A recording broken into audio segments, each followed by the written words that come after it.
भगवान विष्णु के 8वें अवतार श्री कृष्ण की लीला तो हम अक्सर बड़े बुजुर्गों द्वारा सुनते आए हैं, लेकिन भगवान श्री कृष्ण की मृत्यु कैसे हुई?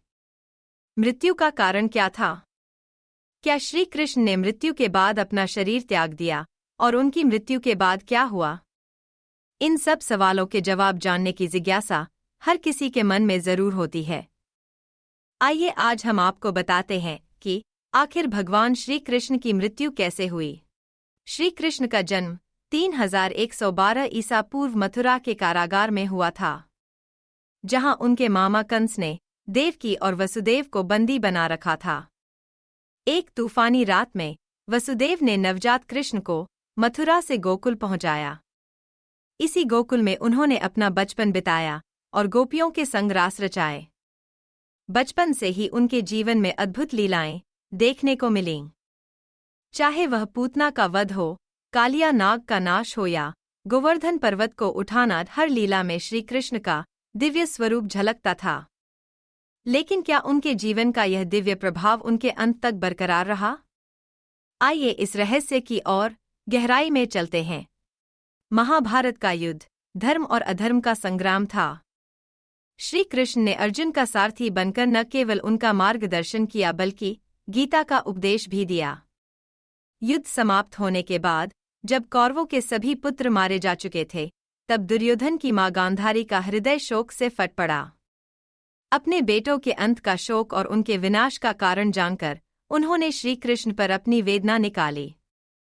अपने क्रोध में उन्होंने श्री कृष्ण को श्राप दिया कि जैसे उनके वंश का नाश हुआ, वैसे ही 36 वर्षों बाद श्री कृष्ण के यदुवंश का भी विनाश होगा और स्वयं श्री कृष्ण भी इस धरती को छोड़ देंगे।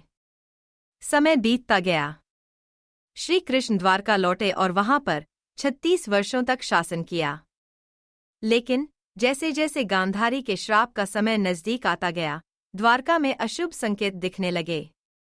एक दिन श्री कृष्ण के पुत्र सांब ने अपने मित्रों के साथ एक अनोखी शरारत की। उन्होंने स्त्री का वेश धारण कर ऋषियों के पास जाकर कहा कि वह गर्भवती हैं। ऋषियों ने इस छल को पहचान लिया और श्राप दे दिया कि यह गर्भ एक लोहे के तीर को जन्म देगा, जो यादव वंश के विनाश का कारण बनेगा। इस श्राप को सुनकर सांब डर गए और उन्होंने तुरंत सारी घटना उग्रसेन को बताई। श्राप से छुटकारा पाने के लिए उग्रसेन ने सांब से कहा कि तीर का चूर्ण बनाकर नदी में प्रवाहित कर दो, जिसके बाद सांब ने वही किया। इसके बाद उग्रसेन ने राज्य में ये आदेश पारित कर दिया कि यादव राज्य में कोई भी किसी प्रकार की नशीली सामग्री का इस्तेमाल, उत्पादन या वितरण नहीं करेगा। इस घटना के बाद द्वारका में कई अशुभ संकेत देखने को मिले, जिसमें सुदर्शन चक्र, बलराम के हल और श्री कृष्ण के शंख, रथ का अदृश्य हो जाना शामिल था। धीरे धीरे यहाँ अपराधों और पापों में भी बढ़ोतरी होने लगी और एक दिन सभी नगरवासी मदिरा के नशे में चूर हो गए और आपस में ही लड़ने मरने लगे। इस तरह सभी आपस में लड़कर मर गए। जब यदुवंश का विनाश हो गया, श्री कृष्ण ने महसूस किया कि उनका समय भी आ चुका है। वह एक दिन प्रभास तीर्थ पहुंचे और पीपल के पेड़ के नीचे ध्यान की मुद्रा में बैठ गए। इस दिव्य स्थिति में भी वे एक साधारण मानव की भांति एकांत में बैठे हुए थे। उसी समय जरा नाम का एक बहेलिया वहां से गुजरा। उसने दूर से श्री कृष्ण के पैरों को हिरण के कान समझ लिया।